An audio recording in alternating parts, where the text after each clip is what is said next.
A first of 5 pro-Palestinian protests rocking college campuses nationwide, and now UNC Charlotte.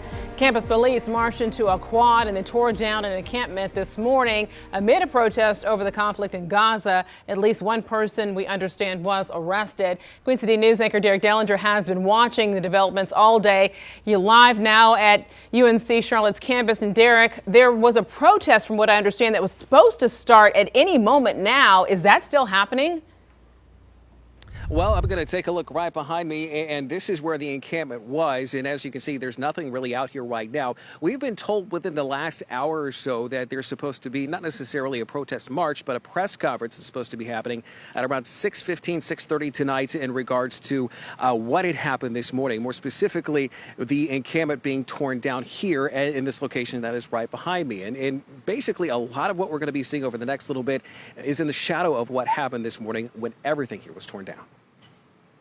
As our cameras were catching police take down a protest encampment at UNC Charlotte, those inside were taking video where they had been essentially staying for days now. And I looked around, I started to record what was going on, making sure that, the people that were here with me were also walking away. The group protesting the war between Israel and Hamas, the death of Palestinians, and the university's reported involvement in Israel. This is not how the group wanted things to end, but the university says the encampment had been warned. Members of the encampment have told Queen City News that there had been what they call an escalation recently from the university towards them. UNC Charlotte, though, says what started out as a peaceful protest turned into something that violated university policy and also disrupted classes, which are now in finals week. People in the encampment said they expected something from the university, but this seemed to come as a surprise. When I woke up, it was by the police telling us that we had to disperse. They announced it, I believe it was twice, because I woke up in the middle of it. One person was taken into custody during all this. Initially identified as a John Doe, jail records indicate the man with zip ties around his hands was James Farrell, who faces charges of disorderly conduct and resisting an officer. Since then, there has been a noticeable presence of police on campus. We saw officers out across the university, especially at the encampment area. University officials made a point of noting in their statements that many of the protesters are not students. UNC Charlotte also says they respect exercises and free speech, but noted those expressions cannot affect campus operations or safety.